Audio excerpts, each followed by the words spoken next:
Good morning. I'm just saying, after visiting the coffee shop the other day, I got very interested again in the history of Magee. Of course, I've always been interested in the history of Magee because I've lived here all my life.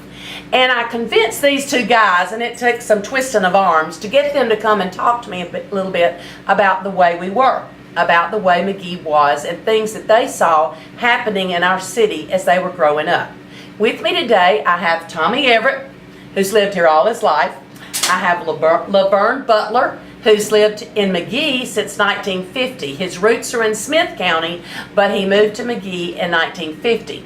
And I'm just going to ask them some questions and get them to tell us a little bit about, again, the way we were.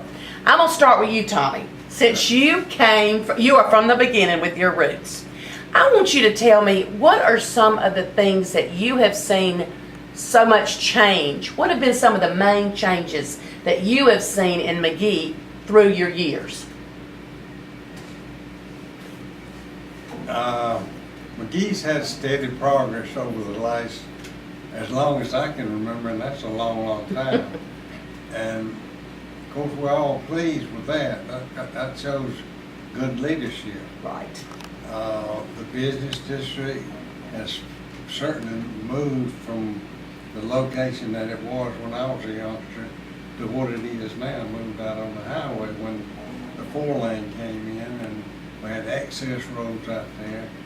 It gave opportunity for particular fast foods. We have a lot of those, but a lot of other businesses have chosen to have their place out on the highway, and it's just been a good experience for me to watch and be a small part of it.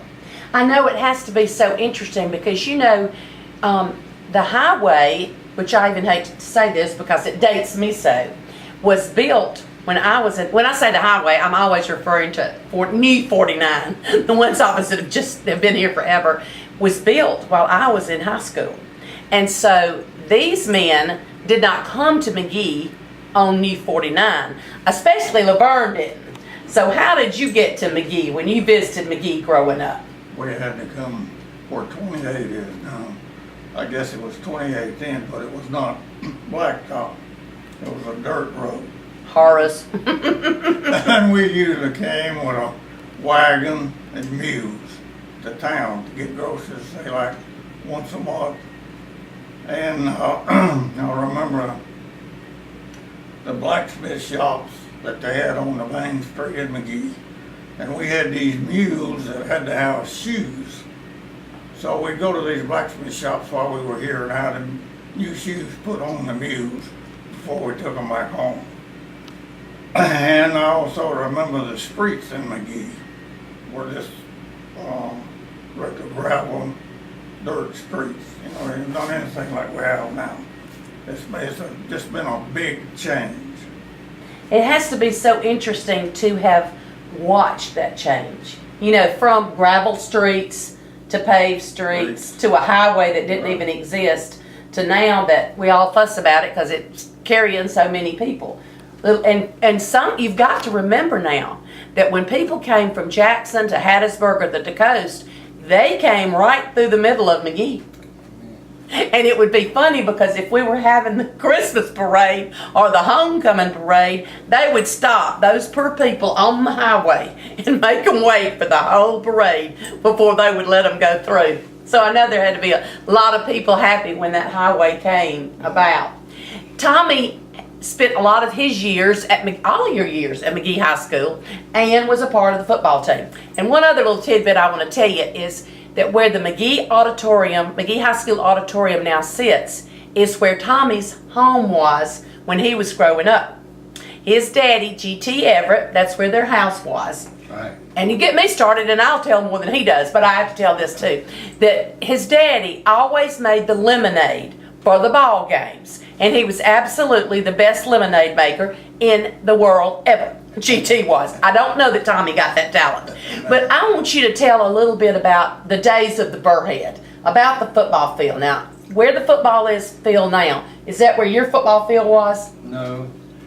Of course, the normal football field runs north and south. our football field ran east and west. Okay. That put, the house that you're talking about that I was born and raised in, Were you the goal line? Was your house practically the goal line? we're talking about north and south and east and west, and when you hear the sports announcers talking, they say you ran too far east and not far enough south or not far enough north. Anyhow, the goalpost on one end of the football field was in a street, actually gravel, and then the other end it was almost in a big ditch. That's the end towards town. Okay. I remember on numerous occasions going towards where I lived, and the goal line was in the street. You'd get up, say, first down on the 5-yard line, or you'd be in the street. So the officials would bar 10 yards and move it back to the 15 to get you out of the gravel. And that would have made the 5-yard line the goal line. Oh my gosh, that was confusing. That's probably why y'all are good in math. That sounds like Common Core. I'm sorry, that sounds like Common Core math now. It's not normal. But so y'all were running this way, so to speak, and you're actually were in the road part On of one it end. on one end. That would be the east end. Okay, what were y'all's uniforms like? Because did you have face mask and all that kind of stuff? Face mask and helmet, leather helmets instead of plastic. I guess that's what they are now. Did you have much padding? We had shoulder pads, which were nothing like what we have now, what they have. And we had knee pads and thigh pads, but that was about it. Did you have a lot of injuries? No, You didn't. then Isn't that odd? And y'all weren't padded down like we are now. that's right. Well, how long do you think that McGee-Mendenhall game's been going on? Ooh, I don't know. Probably forever. Well, let's see. If I'm not mistaken, this is like the 75th or the 76th or the 77th year of that football game. I'm not sure, but I might be off on that. But it's been a long time rivalry among it and all. It really has. It's been something. Now, Lavern, I want you to tell me a little bit more about Main Street when you came, because I am fascinated with the fact that you had blacksmith shops on Main Street. They had one down where Priority One Bank is right now. I remember that one.